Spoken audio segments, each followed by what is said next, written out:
Russia Ukraine যুদ্ধে একজন মুসলমান হিসাবে মনোভাব কেমন হওয়া উচিত?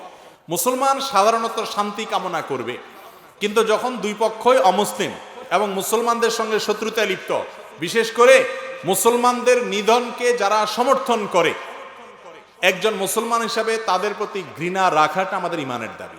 এই পয়েন্টটা আমাদের মাথায় রাখতে হবে। দ্বিতীয় পয়েন্ট হলো, যখন কোনো অমুসলমান অন্য অমুসলমানের উপরে চড়াও হয়, দুই পক্ষই অমুসলমান, কিন্তু তাদের একজন জালেম আর একজন মাজলুম। যে মাজলুম সে অসহায় হওয়ার কারণে, দুর্বল হওয়ার কারণে, তার উপরে চড়াও হওয়ার কারণে মুসলমান হিসাবে আমাদের সিম্প্যাথি থাকতে পারে, এটা সাধারণ এবং জেনারেল কথা।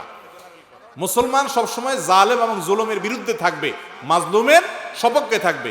কিন্তু যেই মাজলুম আজকে মাজলুম হয়েছে, সে নিজে যদি কোনো মাজলুমের বিরুদ্ধে অবস্থান নিয়ে থাকে, যেমন ইউক্রেনের কথা আমরা জানি যে ইসরায়েলিদের আগ্রাসন যখন হয়েছে ফিলিস্তিনিদের বিরুদ্ধে, তখন তারা ইসরায়েলিদের পক্ষে অবলম্বন করেছে।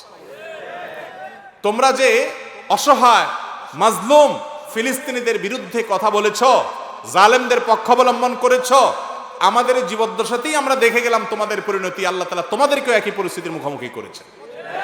আমরা অবশ্যই জুলুমের বিরুদ্ধে, মুসলমান শান্তির পক্ষে অবলম্বন করবে এবং তার অবস্থান শান্তির পক্ষে থাকবে। জুলুম এবং জালেমের বিরুদ্ধে অবস্থান থাকবে মুসলমানের সব সময়। কিন্তু যারা নিজে অন্য মাজলুমদের বিরুদ্ধে সারা জীবন অবস্থান করে গেছে, জালেমদের জুলুমের সার্টিফিকেট দিয়ে গেছে, বলেছে যে ইসরায়েল নাকি ভিকটিম, ইউক্রেন এবং রাশিয়ার এই যুদ্ধ থেকে কি করতে হবে আমাদেরকে? ব্যক্তি জীবনে আমরা কখনো কারো প্রতি জুলুম করব না, ইনশাআল্লাহ।